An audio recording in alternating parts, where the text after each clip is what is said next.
মানুষ হিসাবে ভুল যে কেউ করতে পারে। আপনার এই চেয়ারের জায়গা থেকেও যদি এরকম কিছু হয়ে যায়, আমরা যেন আপনাকে শুধরে দিয়ে সহযোগিতা করি।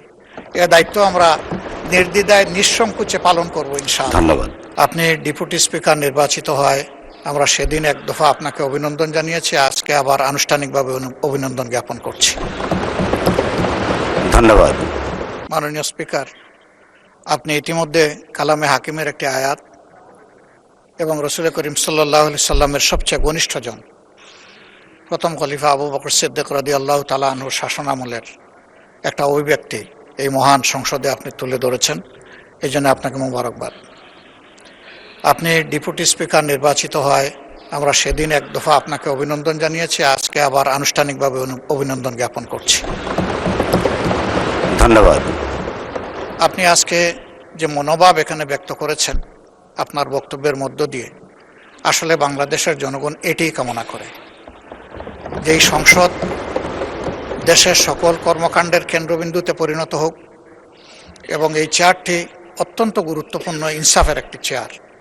এই চেয়ারের জায়গা থেকে আপনি ইনসাফের যে বার্তা দিয়েছেন, যে আপনি নিরপেক্ষভাবেই সব কিছুকে বিবেচনায় নেবেন এবং যার যেটা পাওনা তাকে সেভাবেই দেবেন, তো আমি আরেকবার অভিনন্দন জানাই আপনার এই মনোভাবের জন্য।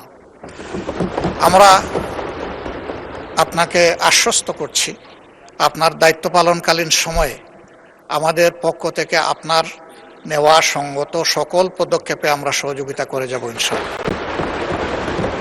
আবার আপনি 200-র বেশি সার্ভিস ও ফিচারে লেনদেনের সব বিকাশ অ্যাপে সম্ভব। সহযোগিতা চেয়েছেন, মানুষ হিসাবে ভুল যে কেউ করতে পারে। আপনার এই চেয়ারের জায়গা থেকেও যদি এরকম কিছু হয়ে যায়, আমরা যেন আপনাকে শুধরে দিয়ে সহযোগিতা করি। এ দায়িত্ব আমরা নির্দ্বিধায় নিঃসংকোচে পালন করব ইনশাআল্লাহ। ধন্যবাদ। আমরা আশা করছি যদি এই সংসদকে ইনসাফের ভিত্তিতে পরিচালনা করা যায়, তাহলে দেশেও ইনসাফ কায়েম করা সম্ভব হবে। আমরা এই প্রত্যাশা নিয়ে আপনার সুস্বাস্থ্য এবং নেক হায়াত কামনা করে আপনাকে আবারও অভিনন্দন জানিয়ে আমার বক্তব্য শেষ করছি। আল্লাহ হাফিজ। আসসালামু আলাইকুম।